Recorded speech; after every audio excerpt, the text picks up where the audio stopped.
Look, the UDC V8 Utes are unique. We all know that. They have a lot of fun out on the circuit. There's some serious battles.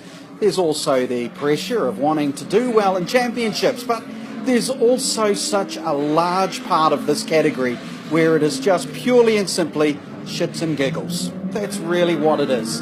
And one of the guys who has been involved in this category for a very long time, not as a race driver, but actually as a guy looking after his son racing, who was a previous champion, is Nigel Hanley, who's gone out and decided, gee, I missed being behind the wheel of a race car. It's been so long. What should I do? I'll get into a ute. He goes out and buys one, upsets his son by saying, no, you're not driving it, I am.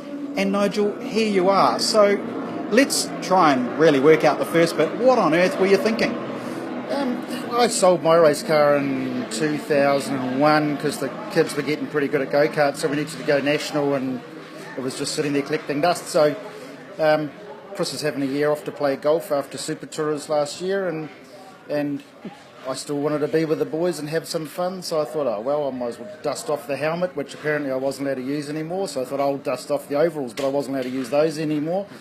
All my boots, all my gloves, so basically I had to rebuy everything, get a ute, go for a skid. And you did right, it's about shits and giggles. We all work hard, and the old ute motto, make sure you play just as hard.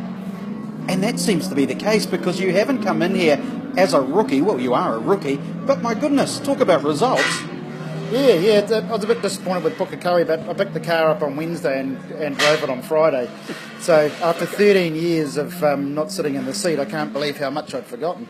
But this weekend I got to get a couple of test days in with Chris, which was fantastic, because the last time I raced, this racetrack wasn't here. So I've never driven here before. So it's, and we're getting there slowly. That last race, I'm now in the same second as the fast guys on lap time. So at Pukekohe, I was 2.5 seconds away. So it's starting to come together. How ironic is it that your son's out there giving you driving lessons? Yeah, he's a bit of a taskmaster too. He's not backwards and coming forwards with telling me exactly how he feels about what I do in a race, as he did after that last one when I got a bit excited with Spratty. Okay, so there's more just bagging you out, basically. Yeah. It's relentless, actually. I guess that's really is a son's job. Well, I think it's only fair. Yeah, I used to push him pretty hard, so he's just giving it back with a bit of interest. Okay, I bet he is. We all know him. Let's get into this category itself, though, before we finish up here. You chose it because of the shits and giggles. You've chosen it because of the fun, and you can win a chocolate fish. It really is something that, if people just want to go have fun racing, it's a right path, isn't it?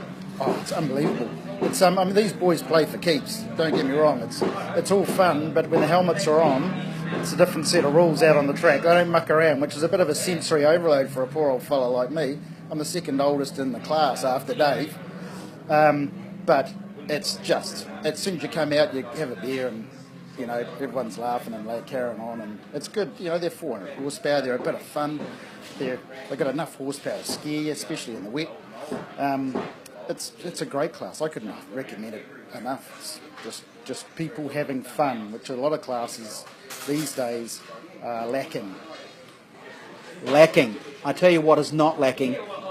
This guy's skills behind the wheel. I mean, you got to watch out for him. It could be supercar call-up very soon. More to come from Hampton Downs. Thanks, Nigel. Thanks, mate.